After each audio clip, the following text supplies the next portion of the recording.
페드로 알모도바르 감독의 신작 패러렐 마더스가 도착했습니다. 이 영화는 봉준호 감독님이 집행위원장을 역임했던 제78회 베니스 영화제의 개막작이자 여우주연상 수상작이죠. 알모도바르와 그의 뮤주인 페넬로페 크루즈의 8번째 협업이기도 합니다. 또한 패러렐 마더스는 윌 스미스의 폭행이 이슈가 되었던 제94회 아카데미 시상식에서 여우주연상을 포함한 2개의 부분에 후보로 오르기도 했죠. 물론 수상을 하지는 못했지만요. 저는 지금까지 알모도바르의 영화를 3편 만날 수 있었습니다. 신경쇠약 직전의 여자, 내가 타는 피부, 그리고 페인 앤 글로리까지. 그의 어마어마한 발자취에 비하면 턱없이 부족한 양일 텐데요. 그럼에도 불구하고 말씀드리면 저는 3편 중에서 신경쇠약 직전의 여자가 제일 좋았습니다. 심지어 그 영화는 걸작이라고 생각하는 거예요. 언젠가 기회가 된다면 꼭 한번 리뷰를 해보고 싶다는 마음이 들 정도로 좋은 영화였습니다. 이제 본격적인 영화 내적인 이야기로 들어가겠습니다. 페드로 알모도바르의 가장 큰 특징 중 하나는 강렬한 원색으로 이루어진 미장센일 것입니다. 예전에 박찬욱 감독님의 인터뷰를 보면 알모도바르가 얼마나 색에 대해 섬세한 사람인지 알 수 있는데요. 인터뷰의 내용은 다음과 같습니다. 알모도바르가 그날 본 영화에 대해 공책에 열심히 메모를 하는 모습이 인상적이었는데 컬러의 대가답게 어떤 내용은 파란색, 어떤 내용은 분홍색 등등 아름답게 색깔을 배합해서 관람평을 썼다. 그러니까 알모도바르 영화에서 색채는 그의 세계를 이해할 수 있는 주요한 요소 중 하나일 것입니다. 물론 그 중에서도 특히 눈에 띄는 색은 빨간색일 것입니다. 패러렐 마더스에서도 마찬가지입니다. 야니스가 거주하는 공간의 면면이 적색으로 이루어져 있죠. 액자의 테두리, 옷, 스마트폰 케이스 등등. 무엇보다 영화의 포스터부터 빨간색이 뒤덮고 있습니다. 이에 대한 보다 구체적인 이야기를 비롯하여 야니스의 친딸로 밝혀지는 사생아 야니타의 죽음과 그녀의 중조부의 죽음이 연계되는 이유, 영화가 알모도바르의 일종의 실험처럼 보이는 이유, 스페인 내정과 프랑코 독재라는 역사적 맥락에 대한 이야기, 마지막으로 영화에서 반복되는 사진 그리고 제목에 대한 분석까지. 패러렐 마더스 끝장 리뷰 지금 시작합니다.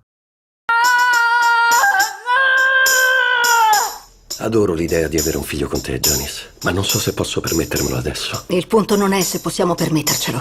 Il punto è che è già qui. Se torna qui non farà che creare casini. 페드로 알모도바르의 세계 속에서 적색은 여러 가지 의미가 있을 것입니다. 자신의 성적 정체성에 대한 자의식 혹은 그의 세계를 관통하는 중요한 모티브 중 하나인 모성애에 대한 표현 등등. 그럼에도 불구하고 패러렐 마더스에만 국한하여 생각해 본다면 저에게는 이 영화의 빨간색이 자신의 세계임을 강하게 선언하는 감독의 인장처럼 보이는 거예요. 특히 영화 종료 후 크레디트가 올라갈 때 출연 배우들, 스태프들의 이름이 모두 붉은색으로 되어 있습니다. 그러니까 물론 대부분의 영화들이 그렇겠지만 패러렐 마더스는 특히 창작자의 자장이 짙게 깔려있는 영화인 것이죠. 그런 관점에서 본다면 영화의 주인공인 야니스와 그녀가 거주하는 공간에 알모도바르의 영향력이 가장 많이 끼쳐 있다고 말할 수 있을 것입니다. 그것을 증명하는 꽤 재미있는 장면이 있습니다. 바로 야니스와 아르투르의 베르신. 두 남녀는 야니스의 침대에서 사랑을 나누죠. 이때 열려있는 창문 밖으로 커튼이 빠져나가려는 듯 불룩한 형상이 되어 펄럭이는 장면이 베르신과 교차 편집됩니다. 이 섹스로 인해 야니스가 임신을 하게 된다는 인과관계의 의거에서 보면 이 커튼의 묘사가 의미심장해 보이는 거죠. 먼저 야니스의 신변에 변화가 생긴다는 측면에서 커튼으로 표현되는 그녀의 내부 세계에 있던 무엇이 세계 밖으로 빠져나가려는 듯한 표현으로 보이기도 했고요. 정사 장면 바로 다음 장면에 나오는 배가 불룩해지는 야니스의 외연과 부풀어 오른 커튼의 형상이 유사하다는 측면에서 이 섹스가 잉태의 교두보가 될 것이라는 일종의 예언처럼 보이기도 하더라고요. 이렇게 제가 패러렐 마더스에 대해 알모도바르가 구축한 세계라는 설명을 반복해서 말씀드리는 이유는 이 영화가 감독이 만든 일종의 작은 실험실처럼 보였기 때문입니다. 무엇보다 가장 극적인 에피소드인 아이가 뒤바뀐 사건과 그로 인해 야니스의 실제 딸인 야니타가 죽는 설정이 그러한데요. 결론부터 말씀드리겠습니다. 저에게는 야니타의 죽음과 야니스의 중조부의 죽음 사이에 연결고리가 있어 보입니다. 패러렐 마더스를 관통하는 중요한 이야기 중 하나는 야니스가 중조부를 비롯한 고향의 동네 사람들의 행방 불명된 가족들의 시신을 발굴하는 이야기일 것입니다. 사실 발굴이라는 작업부터 의미심장하죠. 왜냐하면 발굴 의뢰가 있었기에 야니스는 야르투르와 엮이게 되었고 궁극적으로 아이를 잉태하게 되는 것이니까요. 이에 대한 보다 구체적인 설명을 위해 잠시 헐거운 수준으로 영화가 다루는 스페인의 역사에 대한 이야기를 드리겠습니다. 제가 헐겁다고 미리 말씀을 드리는 이유는 세계사에 대한 저의 지식 수준이 현저히 부족하기 때문인데요. 아는 부분에 한해서만 말씀드리겠습니다. 구멍이 많은 점 미리 양해 부탁드립니다. 언급드렸듯 영화에서는 증조부를 비롯하여 행방불명된 사람들에 대한 이야기가 나오죠. 그렇다면 이런 질문이 가능할 것입니다. 이들은 어떻게 사라지게 된 것인가? 영화에서는 대사를 통해 팔랑 해당원들 카를로스 주의자들에게 당한 것이다 라는 이야기가 나오는데요. 스페인의 역사에서 거대한 비극 중 하나는 많은 역사가들이 제2차 세계대전의 마지막 리허설이라고 표현하는 스페인 내전일 것입니다. 이는 조지 오웰의 카탈로니아 찬가 같은 소설에서도 굉장히 잘 묘사가 되고 있기도 하죠. 아무튼 스페인 내전의 끝자락에 프랑코가 스페인을 장악하게 됩니다. 군부 정권의 독재가 시작된 것이죠. 그러한 분위기 속에서 나타나기 시작한 극우주의자 세력들이 바로 팔랑해 당원들인 것이죠. 실제로 프랑코를 파시스트라고 평하기도 합니다. 아무튼 스페인에는 프랑코의 독재에 반하는 사람들 혹은 누명을 쓴 무고한 사람들이 극우주의자들에게 잡혀가면서 행방불명되거나 사망을 하게 되는 비극의 역사가 존재하는 것인데요. 야니스가 발굴하려는 이들이 바로 그 비극의 대상인 것이죠.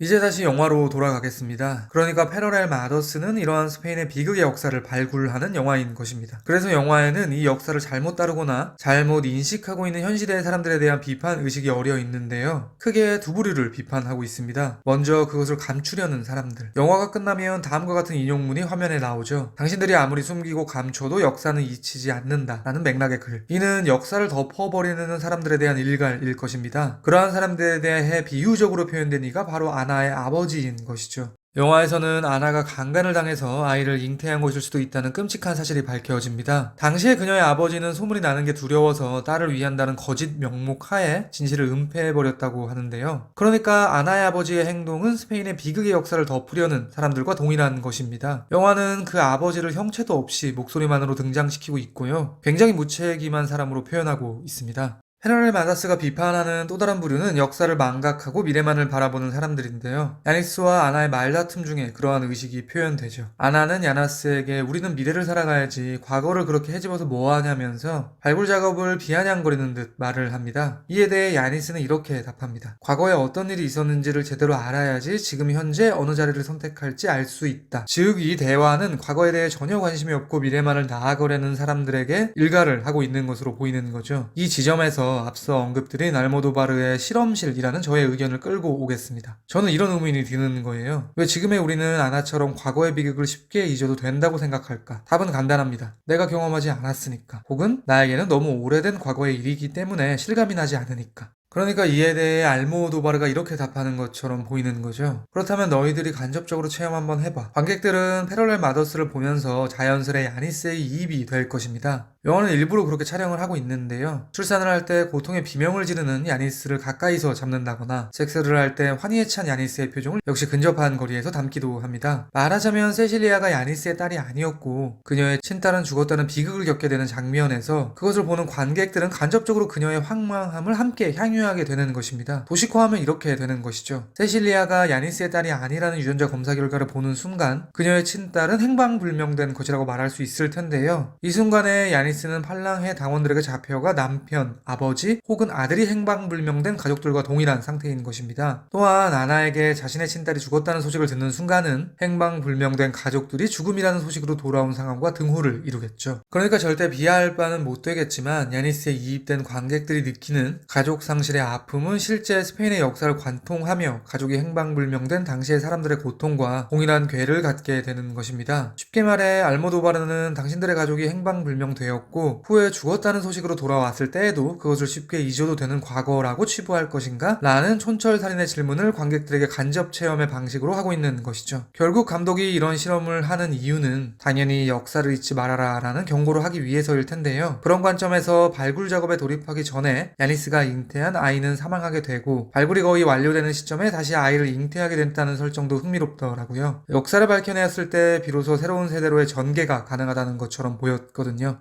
Ma hai pelato le patate? Mi stai proponendo di lavorare qui? E che dovrei fare? Beh, occuparti di Cecilia e della casa. Guarda che sarai contentissima di fotografare scarpe e cinte. Senti, mi prende male, sei troppo brava per questo.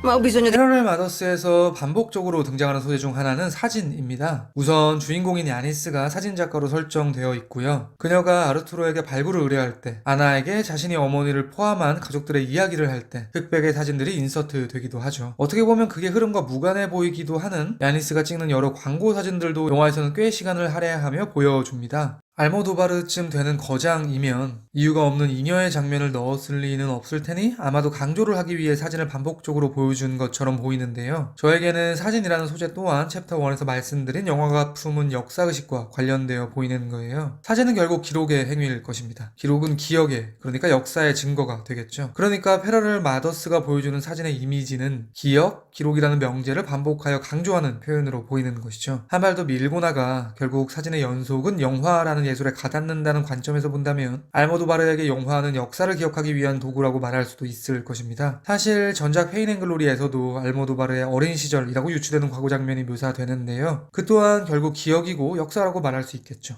그렇다면 마지막 질문. 왜 영화의 제목은 패러렐 마더스인가? 번역하면 평행의 엄마들이라는 뜻일 텐데요. 물론 야니스와 아나가 동일한 날 임신을 하고 출산을 했으며 아이가 바뀌고 심지어 싱글맘이라는 외연의 측면에서 평행이라는 단어는 적절해 보입니다. 그런데 저에게는 세대적 관점에서의 평행 또한 흥미로워 보이더라고요. 이 영화의 의거해서만 본다면 이렇게 말할 수 있을 것입니다. 남성들이 전쟁을 벌이고 그 과정 중에 누군가는 죽거나 행방불명되면서 여성들만이 남게 된다. 그렇게 남아있는 엄마들은 또 다른 누군가를 출산하고 양육하며 세대를 이어가게 되고 그렇게 역사는 흐른다. 그러니까 이러한 엄마들의 삶은 세대를 거치면서 평행 이론처럼 반복되는 것입니다. 영화에서 야니스는 이렇게 말하죠. 우리는 싱글맘이 가족의 내력이다 라고요. 또한 영화의 끝자락에 발굴되는 유고를 보는 마지막 시점 쇼트의 주체는 세실리아인데요. 언젠가 엄마가 될 소녀의 시선이라는 점에서 의미심장하더라고요. 그러한 관점에서는 패러렐 마더스 역시 알모도바르의 모성애의 세계가 느껴지는 작품이라고 말할 수도 있겠죠. 물론 플러스 알파가 있습니다. 제가 그의 영화를 이제 4편 정도만 만난 후에 이런 일반화를 하는 것은 무리가 있겠지만 이번 영화는 알모도바르의 작품들 중에서도 특히 역사적, 정치적 색채가 짙게 묻어있는 영화처럼 느껴집니다. 마지막에 유골이 살아있는 인간으로 변모하고 또 그것을 마을 사람들이 일렬로 서서 지켜보는 장면은 스필버그의 신들러 리스트의 마지막 장면이 떠오르기도 하더라고요. 바로 직전 작품인 페인 앤 글로리와 비교해봐도 그런데요. 페인 앤 글로리는 거의 알모도바르 자신의 삶에 대한 영화처럼 보였거든요. 그러니까 연달아 이어지는 두 작품을 다루는 세계가 최소에서 최대로 급변한 것이죠. 그런 이유로 저는 알모도바르의 차기작이 어떤 방향으로 가게 될지 궁금해집니다. 패러렐 마더스에 대한 제 별점은 별 3개 반이고요. 한 줄 평은 다음과 같습니다. 역사적, 정치적 톤을 진하게 풍기는 알모도바르의 실험실. 지금까지 패러렐 마더스에 대한 헐거운 리뷰였습니다. 제가 100% 확답을 드리지는 못하겠지만 아마도 다음 리뷰는 지금 보여드릴 이 영화가 되지 않을까 싶습니다. 들어주셔서 감사합니다. Not exactly. I have increased strength and speed and some form of bat radar. What else can I do?